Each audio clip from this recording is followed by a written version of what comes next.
আলবেনিয়ার ইতিহাসে এক ব্যতিক্রমী ঘটনা ঘটতে চলেছে। দেশটির নতুন এআই মন্ত্রী ডিয়েলা নাকি মা হতে চলেছেন। কয়েকদিনের মধ্যে জন্ম দেবেন তার ৮৩ সন্তানের। চোখ কপালে তুলে ভাবছেন তো কি করে সম্ভব? আসুন বিষয়টি স্পষ্ট করি। এমন অবাক করা তথ্য জানিয়েছেন দেশটির প্রধানমন্ত্রী এদি রামা। তবে বাস্তবে ডিয়েলা কোনো মানুষ নয়, বরং এটি একটি কৃত্রিম বুদ্ধিমত্তা এআই, আর তার সন্তানরা সবাই ডিজিটাল এজেন্ট। এই ৮৩ এজেন্ট আসলে পার্লামেন্টের সোশ্যালিস্ট পার্টির ৮৩ জন সদস্যের ব্যক্তিগত এআই সহকারী। তাদের কাজ হবে সংসদীয় কার্যক্রমে সব তথ্য দ্রুত আইন প্রণেতাদের কাছে পৌঁছে দেয়া।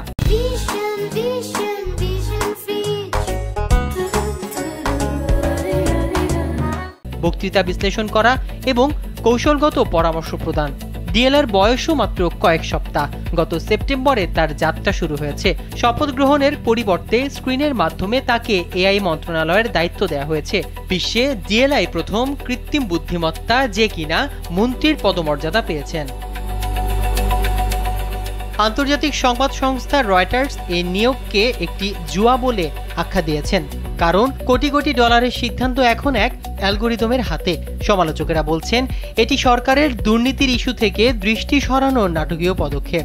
তবে সমর্থকেরা মনে করছেন এটি আলবেনিয়ার ইইউ অভিযাত্রার অংশ, যেখানে তারা আধুনিক প্রশাসন ও ডিজিটাল আমলাতন্ত্রের প্রস্তুতি দেখাতে চাইছে।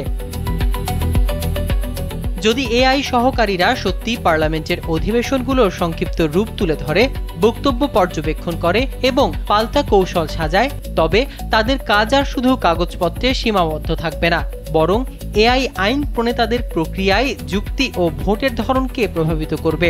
অনেকেই বিষয়টি পছন্দ করছেন না। তারা বলছেন সংবিধান মানুষের জন্য লেখা, দায়বদ্ধতাও মানুষের উপরই বর্তায়, কোনো মডেলের উপর নয়। মাহমুদুর রহমান সিয়াম, কালবেলা।